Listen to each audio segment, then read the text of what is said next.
এমন কোনো খাবার পেটে ঢুকাবেন না যেটা হারাম খাদ্য দিয়ে তৈরি, হারাম হারাম উৎস থেকে আসছে। একটা দিনী ভাইয়ের বাসায় বেড়াতে গেছেন, তার জানতে পারলেন সে তার এই টাকার মধ্যে সুদ আছে, বাদ খাবার ওটা তো সরাই দিতে হবে, খাওয়া যাবে না। কোনো হারাম খাবার যেন আপনার পেটে না যায়, এবং কোনো দাজ্জালীয় ফুড যেন আপনার পেটে না যায়। কোনো ম্যানুফ্যাকচার্ড খাবার খাবেন না, বাইরের সব খাবার বাদ। যে খাবারগুলো সুন্নাহ প্রফেটিক, ওই খাবারগুলো খেতে হবে আপনাকে। ফিজিক্যালি আপনাকে স্ট্রং হতে হবে।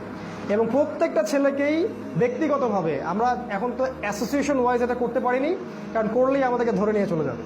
প্রত্যেককেই নিজ নিজ তাগাদায় সামরিক যে প্রশিক্ষণ সেটা নিতে হবে। এটা ইউটিউবে পাবেন, ইউটিউবে গেলে দেখবেন সামরিক অনেক প্রশিক্ষণ, অনেক ব্যায়াম আছে, কিভাবে আপনি ফিজিক্যালি ফিট থাকবেন, কেমন করে আপনি পুশ আপ দিবেন, ওদের ট্রেনিং আছে। তো এগুলো এখন অ্যাভেলেবল, এগুলো আপনাকে নিতে হবে, কারণ যে কোনো সময় আপনাকে আল্লাহর পথে আসতে হতে পারে। তখন আপনি কি ওই সময় আবার প্রশিক্ষণ নেবেন? এখন থেকে প্রস্তুত হন। আমাদের যে ভাইরা গ্রাম থেকে আসে, আমি তাদের প্রতি ঈর্ষা করি। তারা অনেক ফ্রেশ জায়গায় থাকেন, ওখানে যে ফ্রেশ বাতাস, ফ্রেশ খাবার, এগুলো আপনাদেরকে অনেক উপকার করবে। কখনো ভুলেও শহরে আসবেন না। আমরা চেষ্টা করছি কত দ্রুত এখান থেকে পালানোর চেষ্টা করছি, কত দ্রুত এখান থেকে পালানো যায়। এছাড়া কোনো হারাম রিজিকের সাথে আমাদেরকে জড়ানো যাবে না।